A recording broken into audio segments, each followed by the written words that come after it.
Now, the greatest story never told with Miles and Thrill. You know, normally Miles brings this part in, right? He has all that clever stuff that he says. He's got like that wisdom of words. But the thing is this. I say, hey, man, why don't we share a beer? Because of COVID. I'm assuming COVID. Or no, maybe you don't like me. Did you steal my beer? I didn't steal your beer. You went and grabbed another one. So I took the beer you had. Beer.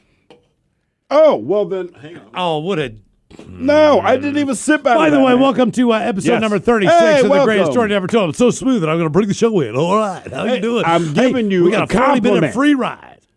2 for Tuesday. Try to give you a compliment, and you brought me a beer. I'm not saying anything negative. Okay. But you got to be... Yeah. I'm now going to drink my old half-warm beer from earlier. Would you want to share a beer? You said no. Yeah, I will. No. Okay, now the answer is no. So, welcome to episode number 36 of The Greatest Story Never Told. You guys are killing us on these sponsorship deals for the Fisher House. We haven't had one in a while. All we ask is you go and give like $8 to the Fisher House. And you can give $1. That doesn't work matter. Out. So we have decided on this one that we are going to bring it a little bit in-house, but still give you a crazy story about the way that our careers have gone, I guess, at this point. I think it's accurate. There's a singular goal, but the way to get there, as we see it, and you have to understand one thing about us, and I think this is very true, and I think you guys will agree. You know, we had a very singular goal, which we will get to in a minute, that we wanted to achieve. And as you go through any career, it does not matter what you do, when you talk to people in that field, they give you all kinds of suggestions. We're just not built the way other people are, or we do not see things the way people do. So we have done things the way we've done things because we honestly believe that the way to do it is the way that we've done things. Correct. And we know if you are a listener to the Greatest Story Never Told podcast, you probably don't know that we do have a radio show, and it emanates from KISW 99.9 in Seattle. And 666 if you're dyslexic. Yeah, exactly. It's not just. Do not shake your head at me. I'm trying to be inclusive. We're not just two random podcast guys. We actually have a radio show every day. So this podcast and our radio show kind of are part of one thing. So we know you're just here for the podcast, but we want to talk to you a little bit about radio. Yeah. And how it works out. So ultimately for Steve and I, our goals were to maybe one day have the biggest audience that we could ever have. So as best we can do. Look, we've never had any ridiculous grand ambitions. The idea is, real quick, when Miles and I met, we agreed on what it is we want to achieve. Like, look, you want to run your mouth, I want to run my mouth, right? And honest to God truth, how big do we want to do it? And as big as we possibly can. And the one thing we know to be true, and I think this is something that anyone in life, no matter what you do, it doesn't have to be work. I mean, no matter what you do, your hobby, anything, don't ever worry about the people that don't like you. Because if you can't reach them, you can't reach them, right? It's not a big deal. Worry about the people that do and go with that, right? That's it. So we knew kind of how we were going to be, for lack of a better way of putting it. And so the people that enjoy what we do, let's do the best we can with that. And we've already told you the story about sneaking into Raven Stadium and basically talking to Don Geronimo. We did not sneak into Raven Stadium. We snuck onto the field during an NFL broadcast. Correct. So we got into that stadium legally. Big difference, right. So, but we do say that for legal reasons in case in case there's no what they call statute of limitations. Yeah. And if you haven't listened to all of them in order or whatever, we talked about the fact that we got a chance to sit down and actually talk to Don Geronimo, who at that point in time was syndicated. He's Don and Mike show, for me personally, certainly, he was a hero of mine because he was, so the show's syndicated, that's not so much the point, but every time I listened to the show, he was never nice. I always thought he was very funny, but he was always angry. And I realized, well, I'm always angry, right? And but you start listening to the art of what it is that so he does. Says, what do you guys want to do? And we said, we want to be syndicated nationwide. Right, we want to syndicate a dog show. That's the goal, man. We just want to be able to do a show. And the reason is so that it appeals to everyone. That's it. And side note, I can't believe anyone gets into this industry not wanting to do that. I've learned that, some people want to do different. Well, the industry doesn't work that way. Not even the industry, but there's people that want to introduce music. There's different things. I do get that. But like anything in your life, how you see things is what you believe is universally true. And to me, I grew up with Dr. Demento. I moved to Don and Mike, and I just thought, man, fewer people have ever brought more joy to me to lay in my bed, right? And you just hear a voice, and either they're funny or they're compelling or whatever it is. And I thought, man, that is what I want to do. I'm not sure on the world of Don Geronimo advice how he does, but I do know this. When we asked him, hey, man, what do we have to do to maybe achieve this point? Yeah. He said, man, if you can win your market, if you can just win your market and be number one consistently, you have a chance to be syndicated. Right. And he's right. He was absolutely right. So basically, But the point of that being, if you win your market, especially with talk radio, so understand this, there's music radio where you listen for the music, and then there's talk radio, but it's like when you do talk radio, it's all on you, man. He's like, but understand this, you're walking without a net. And he also pointed out, if you're not doing sports or if you're not doing political stuff where, in Seattle. It's someone else's content. If we do a Seahawks podcast show, of course you're going to love it in Seattle. I mean, we're talking Seahawks. And trust me, look, I did this in Baltimore with the Ravens. I get it. And if you do a political talk, right now there's one or two sides that get it. But you guys are doing something that essentially is just stupid. And no one has asked for it, and it serves no purpose. So if you can make that happen, which has always been our belief, he's like, do it. But keep in mind, when you walk out on that net or when you walk out on that wire, there is no net. So his point was just this. Do whatever it is you want to do. Mm-hmm. Anyone that wants to get in the radio, man, do what you want to do. But be conscious of the fact, if you're going to step out there is no net. You're on your own. And that's the challenge that we loved. Even though there's no net below you, we wanted to cast a wide net as far as what we caught. Sure. So, like anything else, when we got here in Seattle, the one thing we wanted to do was be good enough to achieve our goal. And we just worked at the show to the point where we did. We actually achieved our goal. We're actually obsessive, and our spouses probably hate us for it. Yeah, I'm not even kidding. It only took 12 years of being number one in Seattle to get to that point, right? Where we could say we could leverage. We could go up and say, "Hey, man, we really think that we could do this across the country." We can't, but we believe. We had an idea right. that would be a good thing, right? So okay, so. I mean, a decade is a decade. That's a long time. We went way longer than that. It doesn't feel long, though. That's the weird thing. It really doesn't. It really doesn't. So lo and behold, we get this deal, and we cannot believe it. Like we're finally, we were number one for 54 consecutive, whatever they call it in their whatever world they got. But that wasn't the goal. The thing we expect to be the best because, I mean this honestly.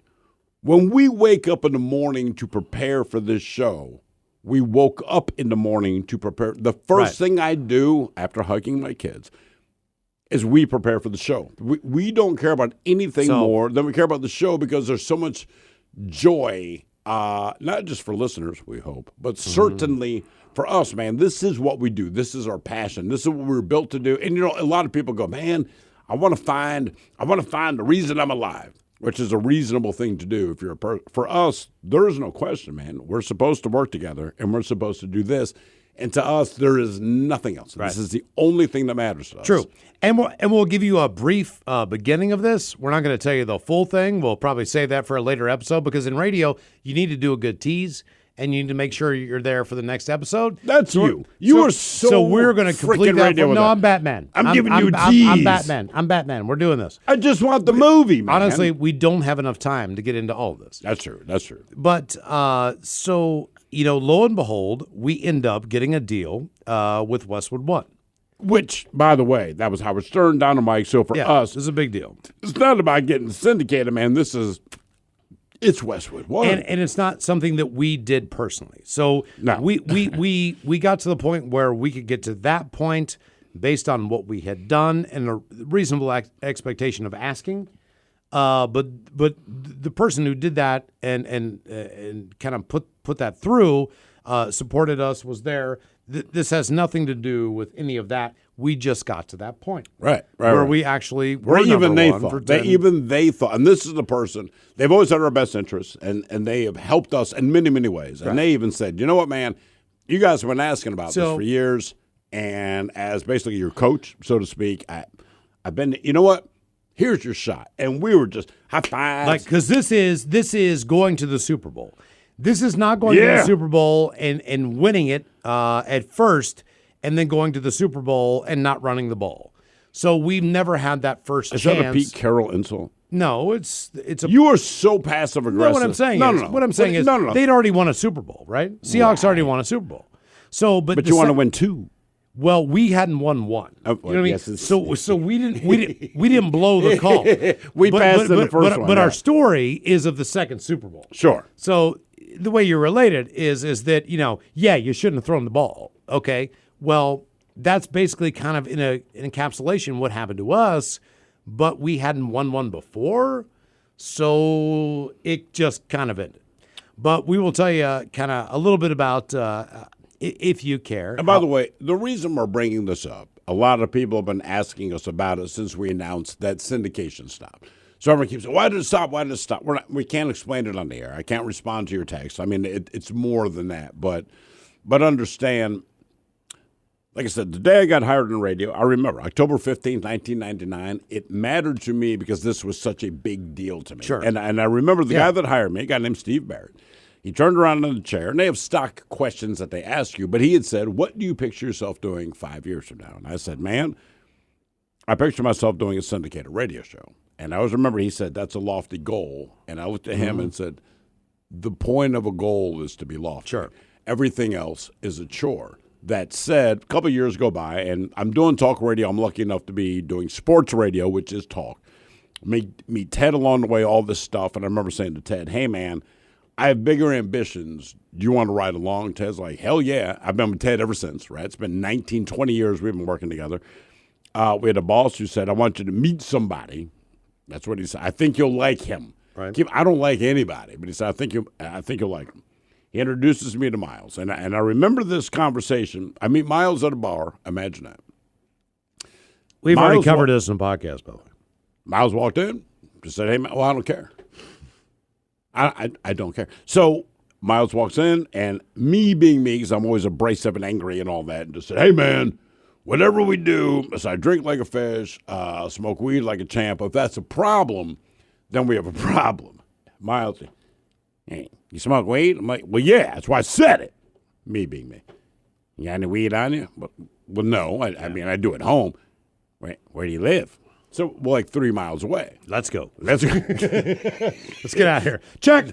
That was it. Check. That was it. And we've been together ever since. Yeah, exactly. And so with this opportunity that we had, we needed someone that would be kind of an affiliate relations person, someone who would be an executive quote producer, someone that could do a great job and just be someone who could answer questions for the affiliates if there's anything going on as far as Be interviews. honest about it. When you do bigger business, where syndication becomes bigger business, we're not suited for it. No. And our That's all it boss is. knew. He said, hey, you should probably get someone else. You guys are good at what you do, but you're not good at anything else. And he's right. We're not. We truly are not. You should get someone else. And this Without is why. question. Right. Yeah. So we brought on the wonderful and lovely Robin Fox, who since that point in time has been not only a great friend, I mean a great confidant, someone who worked her ass off. And like you said, Steve, we just want to answer this because, as life goes on, if people have listened to this show, they have questions individually based on all kinds of stuff. Sure. So we get questions all the time with Ben the Psycho Muppet or whatever it is, and you try to just answer everyone's questions because they have a general concern about what is going on with the show because they're passionate about the show. Which, and by that the is way, a true thank testament to This is crazy to us how much people care. I mean, it Yeah. is insane. We Right. really, but And as much we as- tried to do well with it. And as much as things kind of go away, John and Kate plus 8 or Octomom or whatever, Why? and people say, hey, just let it go. It'll brush on. Things will move on. But John and Kate plus 8 we'll go is through terrible. this, blah, blah, blah. And they say, they'll stop it. The only people they ask questions are of us. Right, sure. So sure. no matter what we do or where we go, these questions are asked, and they never go away. So although it seems to go away, it never goes away with us personally as human beings, as people. We are the front line on the people who come up and ask these questions. And we should be. This is our show. Absolutely. This is what we do. And we just want to kind of talk about a little bit about what happened and how we absolutely completely failed. We did. Now, listen. This is the greatest you suck story ever. Our goal, and keep in mind, this is completely ego-driven. This is for self-satisfaction, but also because the people that influenced us, they were the national people. So in our mind, Howard Stern. I don't want to Don make no and Mike. mistake about this. You hear the Howard Sterns, the Don and Mikes. There's a reason they're syndicated because we truly felt they're brilliant at what they do, but because we do what we do, we also understand the art form of what they kind of did behind the scenes to make it possible. And everything we've done, we tried to emulate that. And as times change, we do what you have to do to really still make sense of that to move forward. And we got the opportunity to do it. And I will tell you right now, man, in my career, I remember the moment where we're like, oh, my God. We are syndicated. I mean, there are high fives. We are dancing in the halls. Now, you still have something to prove, but it's the idea that this you is get a great shot. thing. So, and then radio, and probably the same as TV, right? You have local news anchors. Now, anyone that gets the opportunity, and I don't care what you do, you could be a 7-Eleven employee. If someone says, I don't want you to just take the franchise, take 8 franchises, it's a testament. And then play in the Super Bowl. But it's a testament to your ability to do something. And we got that opportunity, man. And I really cannot impress upon anyone how deeply moved we were to do that. Fast forward a couple of years, we failed miserably. Okay. And that's okay. That is okay. So we find this out that we will be given an opportunity to be a nationwide show. Yeah, which is insane. That's crazy to us. Insane. But this is we are drunkards. But look, we have horrible stories. But you go, man, we did something, right? You know everything that you want to do in life, whatever it is, personal, professional. Like on a inside of yourself, wherever you are. Our thing was at that time. We'll figure that out later because the main thing that we want to do is do this with this show. We might be thinking out loud right now because you're right. Like we're like, I love my kids. I took care of them, all that stuff. The only thing I wanted to do was do that. So it wasn't that I wasn't willing to be a dad and put them in bed. Blah blah blah blah blah. Who cares? Here's a bottle. You poop, whatever. Clean your diaper. Oh, parenthood. Dad's going to be syndicated one day. You know what I mean? Yeah. I don't give a hell about you. Oh, you're sick with a flu. Just fight it off, kid. And listen to my show in Mississippi. I mean, we came in with vasectomies. We came in. I mean, I came in with my apple inside out at some point in time.